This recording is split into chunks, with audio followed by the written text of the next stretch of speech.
Hello दोस्तों, अगर आप क्लास 10th व 12th के स्टूडेंट हैं तो यह वीडियो आपके लिए सबसे ज़्यादा महत्वपूर्ण है, क्योंकि आज की इस वीडियो में मैं आपको क्लास 10th व 12th वालों का जो गद्य आता है, 12th वालों का 10 नंबर का और 10th वालों का 6 नंबर का, उसका सॉल्यूशन कराऊंगा तथा इस वीडियो में आपको बताऊंगा कि आपको उसको करते समय किन बातों का ध्यान रखना चाहिए।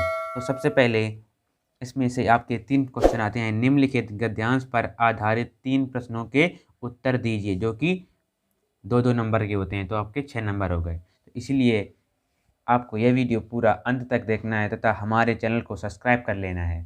सबसे पहले हम डाल देते हैं जो भी हमारा प्रश्न संख्या होगी। जैसे हमारा प्रश्नोत्तर संख्या 3 का अगर आप का कर रहे हैं तो का डाल देना है, खा अथवा में होता है। पहला कर रहे हैं तो पहला डाल देते हैं, दूसरा कर रहे हैं खा कर रहे हैं तो खा डाल देना है। उसके बाद वो जहाँ से उसमें शुरू हो, जैसे इस गद्यांश में देखना है कि कहाँ से शुरू हुआ है, यहाँ से।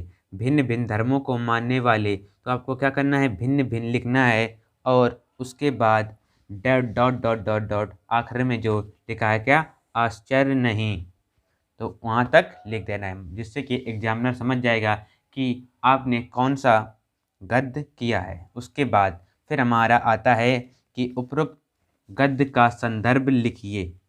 क्या है, उपरोक्त गद्य का संदर्भ लिखिए, तो इसको आपको संदर्भ लिखना होता है। संदर्भ में लिखने के लिए आपको यह पता होना चाहिए कि यह पाठ किसका है व किसने लिखा है।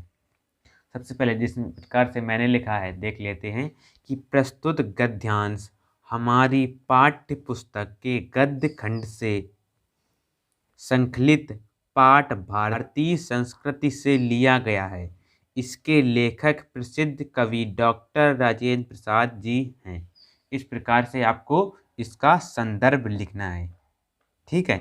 और इसमें जो पाठ का नाम हो उसे व जो कवि का नाम हो उसे ब्लैक पेन से लिख देना है। ये आपको एग्जामिनर को अच्छे नंबर देने पर मजबूर कर देगा, क्योंकि उसकी सीधे नज़र आपके जो ब्लैक पेन से लिखा है उस पर जाएगी।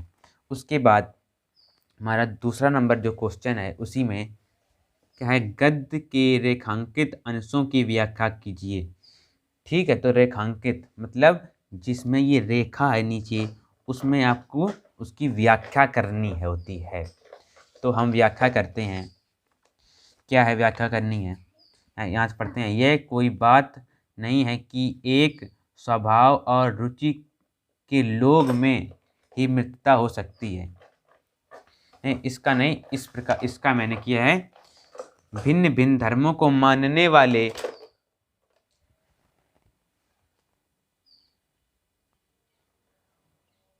तुम्हें धरो नहीं, तुम्हें मारने लगे बहुत, हम बैठो चटाई उठा के। भिन्न भिन्न धर्मों को मानने वाले भी जो सारी दुनिया के सभी देश में बसे हैं, तो इसको मैंने किस प्रकार से लिखा है,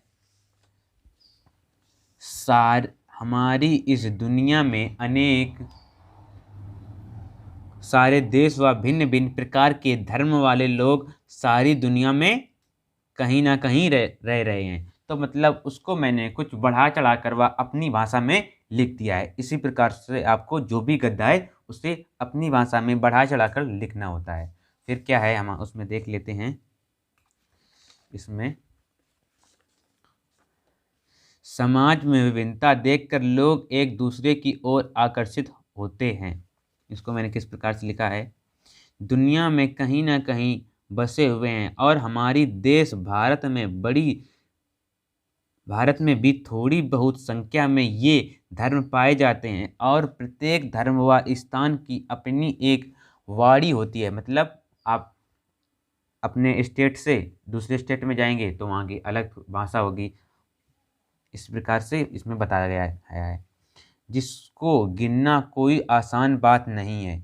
इसी प्रकार धर्मों की भी गिनती करना या गिनना कोई आसान बात नहीं है। हमारे पूरे भारतवर्ष में इतनी ज़्यादा धर्म व जातियाँ हैं कि यदि कोई नया नया व्यक्ति देखेगा तो यह सोचेगा कि यह कोई देश नहीं बल्कि अनेक देशों का एक समूह है व अनेक जातियाँ का एक समूह है। यह तो इसमें कोई आश्चर्य की बात ही नहीं है।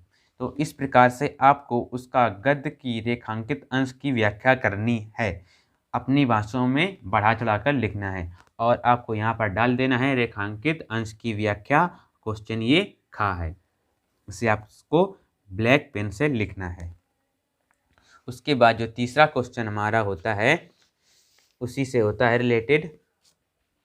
उपरोक्त गद्यांश में भारत की बोलियां तथा संप्रदायों के संबंध में लेखक द्वारा क्या बताया गया है? तो क्या बताया गया है भाई, आपको लिखना है उपरोक्त गद्यांश में भारत की बोलियां एवं संप्रदायों के संबंध में कवि ने इसके बारे में एक विशेष बात बताई है। इसको आप सेम ही लिख सकते हैं, जो भी आए पूछा जाए उपरोक्त गद्यांश में, मतलब जो भी उसमें क्वेश्चन हो उसको उतार कर एक विशेष बात बताइए। जैसे कि क्या, जैसे कि पूरे भारतवर्ष में क्या है, पूरे भारतवर्ष में अनेक जातियां, बोलियां, धर्म, संप्रदाय पाए जाते हैं, जो कि हमारे आसपास के देशों के लिए एक महान की बात है या एक महान बात है। तो इस प्रकार से आप लोगों को इस किसी भी गद्यांश का व्याख्या कर सकते हैं व उससे रिलेटेड क्वेश्चंस कर सकते हैं। और आपको व्याख्या करते समय इन बातों का ध्यान रखना होना चाहिए कि आपको जो आपने ब्लैक पेन से लिखा है पाठ का नाम वो सही हो तथा उसके लेखक का नाम भी सही हो, ये भी आपको ध्यान रखना है। आपको संदर्भ इसी प्रकार से लिख देना है जिस प्रकार से मैंने आपको बताया है। बस आज की वीडियो में इतना ही, मिलते हैं किसी नेक्स्ट वीडियो में।